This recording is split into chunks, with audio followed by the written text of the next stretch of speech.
Hello and welcome to a SmurDP video, and today we are looking at Transformers Earthrise, War for Cybertron Trilogy, Decepticon Runabout, which is one of those elusive exclusives that if you don't get first time, you end up paying a ridiculous amount of money, and I really do not like when they do things like that. I'm not a fan of it. It drives me balmy, and it's the same with the Thundercracker and Skywarp 2-pack, and the same with the Coneheads 2-pack. Once again, exclusives, difficult to get. Now, it's hard to see Runabout in there, and you're probably actually seeing my arms and all sorts of things you do not want to see. But on the side, you got lovely artwork there, which I think is fabulous as always. And on the back, the promo shots, which are pretty cool and pretty much the same as Run Amok, if I remember rightly, and the lovely artwork on the side as always. So I'm going to get Runabout out so we can have a closer look at him. Okay, so here is Runabout out of his plastic prison, and you can see very nice head sculpt. I guess the difference is that the face bit is silver, and you can probably see the eyes are a little bit better than Runabout's. In fact, yeah, I mean, I'll show you Runabout in Run Amok. I'll show you Run Amok with next to him in a minute, and you see the difference. The Decepticon logo looks really nice there, and you got this lovely kind of red, kind of clear plastic all the way around the body, which I find very nice. And this looks very cool. I dig this. Some lovely details on the legs. And then the back is the back.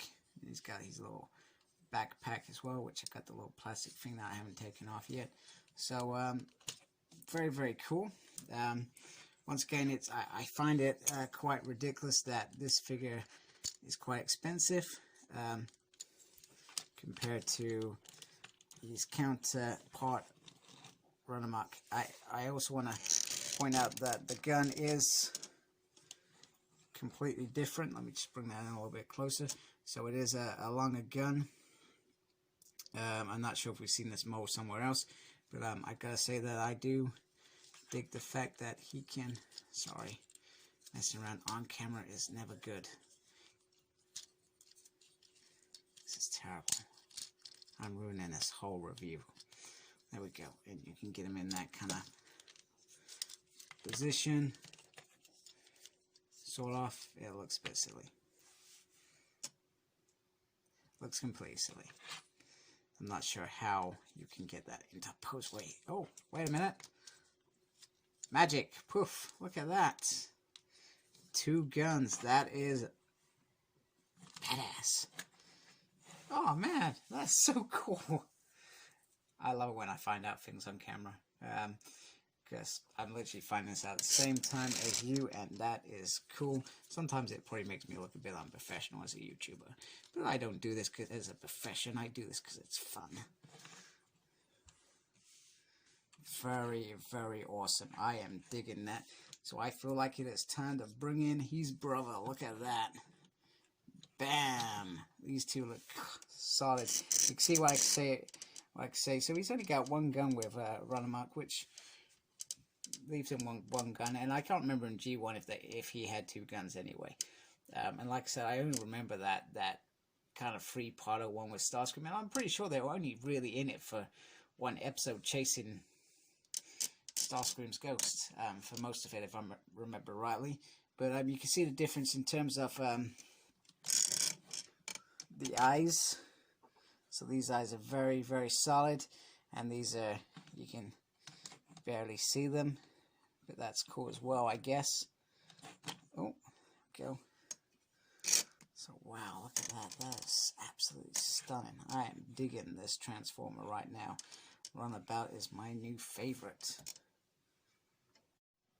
So here is Runabout with his brother Run Amok, Soundwave, Netflix Soundwave, and then we got Earthrise Megs and Starscream next to them, and I think they do look really cool. They're a nice size because they were the smaller out of the out of the Decepticons. They weren't big bots, so the size that Hasbro have chosen is it feels like they've got it right. And like with most of these figures this series, I feel like that they've got the heights right between Soundwave Megs and Starscream being Voyagers, and these two being Deluxe. You know, they've got a great mix, and you can start seeing that building the Decepticon team is pretty awesome, and they can be a force to reckon with, which I think is fantastic.